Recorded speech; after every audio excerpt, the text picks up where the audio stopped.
Call me. Gentlemen, we gather again. Today's video, I want to talk about everyone's favorite unemployed pastime. Streamers! I mean, who doesn't like tuning into their favorite I Show Speed stream, XQC stream, or the GOAT, Coco Melon Sanat? No, but in all seriousness, I do want to talk about streamers today. I think in the increasingly dependent attention economy that we live in within the social media space, we have to really take a more refined look at what streamers are and what section of the ecosystem they fill. I want to be clear right now, gentlemen. This is not a glaze session. If you are a fan of these streamers, you're a fan of this type of content, of their type of content, I suggest you turn around and leave right now because I might be a little disrespectful. 2025 proved something for a lot of us, proved a lot of things for a lot of people. But the number one thing it proved for me is that all this attention that these streamers are getting, like these views that they have, it's artificial. They're bots. We know this already. There's lawsuit after lawsuit, stream after stream, proving that these guys were botting their streams the whole time. I was sitting here wondering, who the hell is actually watching this content? And I would default to, oh, it's for kids. But I don't even think the kids are really watching this foolishness that they have go on, this 24-hour perpetual circus that is the streaming world. Any of them, I don't care which one you want to look at. There's always some level of absolute tomfoolery that's going on with these guys. Never take a day off. Never take a day off. Now, anyone that knows me knows I have a huge disdain for modern media and how they will make a quote unquote story out of somebody posting their toes, and not in a interesting way, like just any little thing any one of these people with one of these names does makes it to your feed some way, somehow. This is what I mean when I'm talking about the attention economy. So let's get to the meat of the video today. So Adin Ross, here we go. So Adin Ross has had a back and forth with the rapper Doechii. I'm sure you guys know. If you see the thumbnail, you know what this is about. This isn't the first time he said something about her. He had some words to say about her before over some comments that she made towards an employee that was working for her or around her. I'm gonna be honest here. I saw the clip, didn't look too far into it. But it wasn't a good look for Doechii. It 100% was not a good look for her. I think that they should have been trying to find a better way to clean that up, but of course they didn't, so here we are. Now what ends up happening is Adin Ross has some very disparaging things to say about Doechii. Things that I think no man should agree with being said to a woman, black, white, Hispanic, Muslim, it doesn't matter, Arabic, Asian, any race of man should have, number one, a problem with some foul-mouthed brat on the internet saying such disrespectful things to a woman when that woman had not commented on them, right? That woman had not done anything directly to that person to warrant such comments, even though what she was doing in that video wasn't the most favorable thing for her. I still think those comments he made initially were out of pocket. Now, apparently her and SZA made a song and she had a comment about Adin Ross, to which Adin Ross had this to say. Right now, that went from 60 million to 20 million. She blew up. For what? From making what? music. Cradling and like, what are you talking Yo, about? why am I not live, bro? Well, you're not? Well, listen, I'm doubling down, bro. Doechii, you're a horrible musician. You suck at music. That's why you fell off and you're coming at me, a streamer. Doechii, he's hating. You won Grammys for a reason. Man, it was a rigged Grammy. What the f? Okay, name me 3 Doechii songs right now. Besides the one she sampled. 3. Anxiety. That's the one she sampled. Yeah, so name 3. You can't do it. On the block throwing that. You know why? Exactly, that's what you're known for. You're known for throwing. No, that's a lyric, gang. Chill. That's all she's known for, allegedly, in my opinion. So you're. Now, after watching that, once again, way out of left field, this guy Totally disrespectful. I think the guy that's with him is a bum for even sitting there and akikiing and acting like there was anything funny about what was being said. Even his half-hearted trying to call Adin for saying what he's saying is not genuine. So, okay, moving past that. What I want to talk about today is how Glasses Malone and subsequently the rest of hip-hop media has now leaned into and latched onto this story. Now, Adin Ross's whole play was to call Whack 100 for support. Now, if you don't know who Whack 100 is, God bless you. God bless you. God truly does have favorites if you don't know who Whack 100 is. So, Whack, as the sheriff likes to refer to him as Three Fingers Whack, Whack 100 says something that, honestly, I'm kind of upset that I agree with Whack in this situation because he's not typically a guy that I agree with, but he says something that is 100% right in this situation. Listen, I don't give a fuck what color you is. You get your ass out of line with me. we ain't I'm doing gonna call you something. So, we ain't what's doing that broad over there out of Atlanta supposed to be on Big Bank thing? You ever knew me as being a clout chasing person? That was the problem. For Adin Ross to call my phone saying your name, I'm like, who? I'm like, come on, bro. That nigga clout chasing like a mother. But you never knew me as being a clout chasing nigga though. What is you doing engaging with a streamer? I never engaged with him though, bro. You ain't even know told Glasses he better slow down. And this is kind of where my video comes from. Now, as you can see, Whack advises Glasses and all these other hip hop, street adjacent dudes within black culture to ignore these streamers. Ignore Adin Ross. Why are you engaging with Adin Ross? And one of the YouTubers I was watching who I think contributes to the attention economy in a negative way by covering, the things these guys are saying. Like, he started off by saying we should be covering what they're saying so we can laugh at them. But I don't think he realized that what you ultimately end up doing is feeding the attention, feeding the economy of their attention to where they end up in our feeds all the time.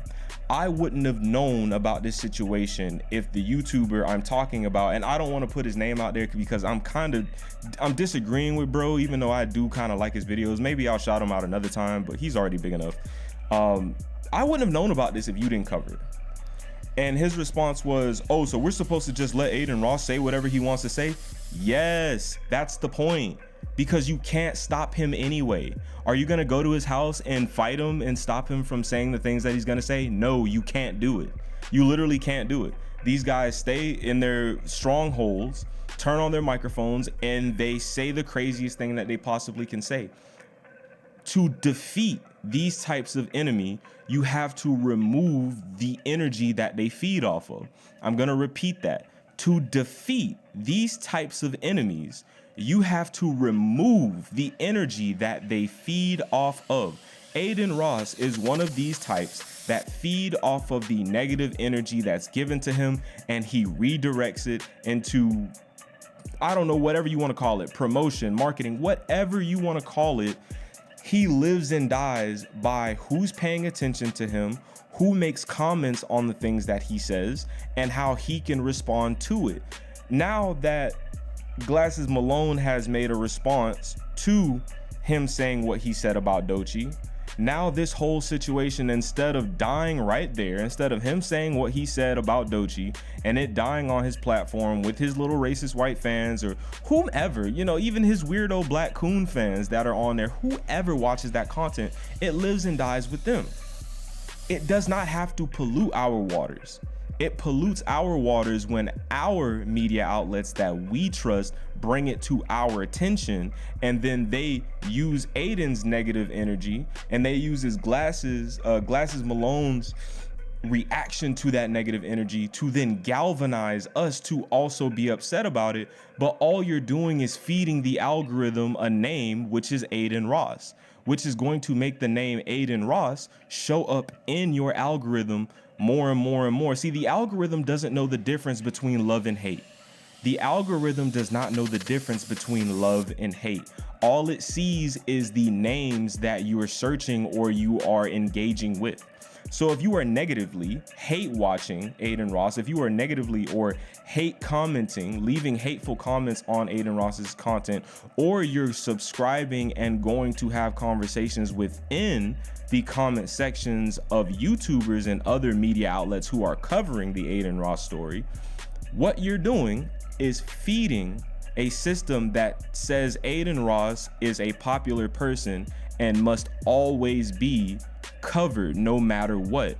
It doesn't matter if your algorithm lines up with what type of content Adin Ross puts out, you will always see him because his name is circulating. Does that make sense? Am I making sense to you? And I know some of you are thinking, but that's bullshit. Why should we let them be able to say whatever they want to say and there's no repercussion? The truth of the matter is there was never going to be a repercussion. Unless you yourself are physically going to leave your house and drive to Adin Ross and bang on the front door and tell him to come outside and run you to fade behind what he said about Doechii, you're just getting upset for no reason. The trap literally is, if you keep engaging with these people, they'll never go away. It's like that with all of social media. If you engage with content that you hate, you'll keep seeing it. That's how it's operated. The algorithm doesn't know the difference between love and hate. It's the same thing. All it recognizes are the names that you're using. Who is this content related to? So when you engage with content that is upsetting to you, the algorithm believes this to be what you're interested in, and you will keep seeing it. And until you break that cycle and learn to stop engaging with things that you hate, your social media will always be triggering. Stop covering these clowns. And I know then you start getting into, well, this pays their bills. Well, I'm here to tell you that this doesn't pay my bills. And I don't think it ever will. And honestly, I don't know if I ever want it to. Because the moment it starts paying your bills, you start having to play into the attention economy. I'm telling you right now that if you want a better algorithm, you want a better outlook on what social media can be, if you want to see more musicians, you want to see more art, more creative things on your timeline, you have to go and engage with that content the same way you would engage with content that triggers you. The same way you would go to the comment sections and challenge what's being said, you should go to the comment sections of things that you like and spark conversation within that subject. Rather than standing to quote unquote battle what Adin Ross said, you're never going to change his mind or his fan base's mind. Anyone that watches that type of mind-numbing crap probably isn't even worth having a conversation with about that. If they sat on that stream and heard Adin Ross say what he said about multiple women, not just Doechii, this isn't the first time he said some wild stuff. If they're the type of person that would sit there and listen to that and tune back in for the next show, what are we having a conversation about? What are you really doing besides feeding the attention economy in his favor? When you see stuff like this, as much as we want to believe there is some type of policing that can happen, that doesn't happen on the internet. It's not possible. And the sooner we recognize that, the sooner we can take back the narrative and start talking about things that make us happy. Start talking about things that are going to be better for everybody. I hate that we live in this era where everyone has a voice. Everyone can have a voice. We have all these quote unquote hip hop media outlets, and we end up hearing about the same 5 people over and over again, and then claim that hip hop rap music is in a tight space. Yeah, it's in a tight space because we can't get away from the most horrible people because they generate clicks. We got to stop feeding these trolls, man. Like, that used to be a rule on the internet way back when. Like, I'm a child of the internet. I'm not that old, but I was on the internet when, I won't call it the Wild West, but I'll say when things were a little bit more tamed. It was a little bit more understood where a certain person could go of a different age group or certain fandoms and things of that nature. The internet used to be a really cool place, and it was genuinely known that you shouldn't feed trolls. There are people who are going to say things and do things just to get a rise out of you because they think it's funny. They don't see this as a real place. They don't see you as a real person. And it was generally understood that you should not engage with those types of people. That's what the block button was made for. We used to just block these type of people and let them talk in their own corner of the internet, and eventually they fade out because They're freaking weirdos. Like, they're not people you should really be talking to. Like, this was a known truth in the internet way back when. This was a known fact. And because of social media, we've gotten away from that. Like, we live in this era of all marketing is good marketing, all attention is good attention. And it's because of our president. I'll keep it a whole being with you. It's because of the type of administration we live within politics right now. But that's a whole nother conversation for another day. I'm going to leave you with this. Adin Ross is a bum. A lot of these streamers are terrible people. We shouldn't be trying to listen or engage with anything they have going on because they are honestly the bottom rung of society. They happened to get rich because they had no self-esteem and no dignity. They didn't mind that they could turn on the camera and do something dumb and make gay jokes and emasculate themselves and take shots at people. Like, they knew that that would get them somewhere because the rest of us don't know how to ignore people anymore. We have terrible, absolutely terrible people that you wouldn't want your kids hanging out with if they were a neighbor. If that was a neighbor kid, you would tell your son, yo, stay away from that Ross kid. That's what you would do. But because of the internet, we don't really know how to separate, stay away from these people. Or the moment we learn to stop picking at scabs, you got to leave a scab alone. Put some A&D ointment on it, wrap it up in a gauze, and leave it alone for a couple weeks, and I guarantee it'll be fine. The moment we learn to stop picking at scabs is the moment that we can get this thing back rolling and actually have a solid community where new artists, new music, new production, new ways of thinking, we can actually gatekeep once again and keep some of these weirdos out of our spaces. And also, who cares what Adin Ross says? We shouldn't need Whack 100 to tell us not to engage with a troll, like seriously. But on that note, I'm out of here. So you do with this information what you will. I'll catch you on the next one. Peace.